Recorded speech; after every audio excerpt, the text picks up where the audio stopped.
My brother didn't just steal my car, he stole the only thing that ever made me feel like I mattered. I bought the Civic with my own money when I was 17, not from a dealership, from an estate sale 3 towns over. The widow was selling her late husband's project car for $800. It didn't run. The interior smelled like mildew and regret, but I saw something nobody else did. For 6 months, I worked doubles at the bowling alley. Came home at 2 a.m. smelling like fried mozzarella sticks and shoe spray. Then spent another hour in our garage with YouTube videos and borrowed tools. I learned to replace a clutch by watching a guy in Kentucky with a thick accent and a loyal Rottweiler. My parents didn't notice. They were busy managing my brother Ethan's football recruiting visits, scouts at dinner every weekend, scholarship offers stacked on the kitchen counter like junk mail. Me? I was the invisible kid with the busted Honda. When the engine finally turned over for the first time, I didn't tell anyone. I just sat in the driver's seat, hands shaking on the wheel, listening to that imperfect but alive rumble. For the first time in my life, I'd finished something that mattered. That car became mine in every way. I drove it to my first job interview, my first date. The night my grandmother died, I sat in it for 3 hours in the hospital parking lot because it was the only place I could cry without someone telling me to be strong for the family. Ethan knew what that car meant. He'd ask to borrow it sometimes. Always returned it clean, full tank, like he respected it. I thought I could trust him. Then came the morning I found our garage empty. My Civic gone. No note. No text, just tire marks on the concrete and a sick, hollow feeling in my chest. I called him 7 times. Finally, he answered, laughing over loud music and voices I didn't recognize. Relax, man. Took it to the beach with some friends. It's just a car. Just a car. He brought it back 3 days later. At 11 p.m.,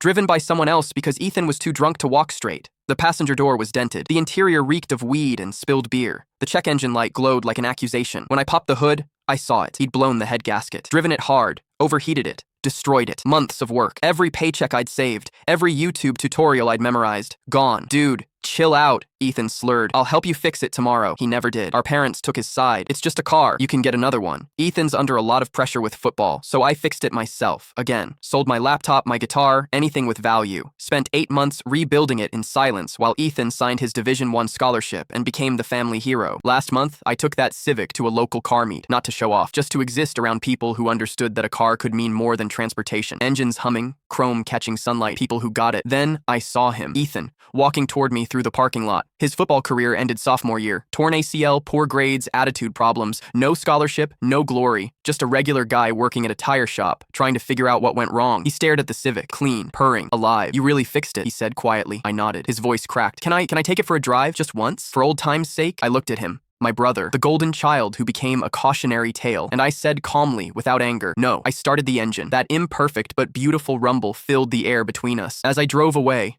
I realized something. Some people spend their whole lives waiting to matter to their family, but the Civic taught me different. You don't need their permission to matter. You just need to prove it to yourself.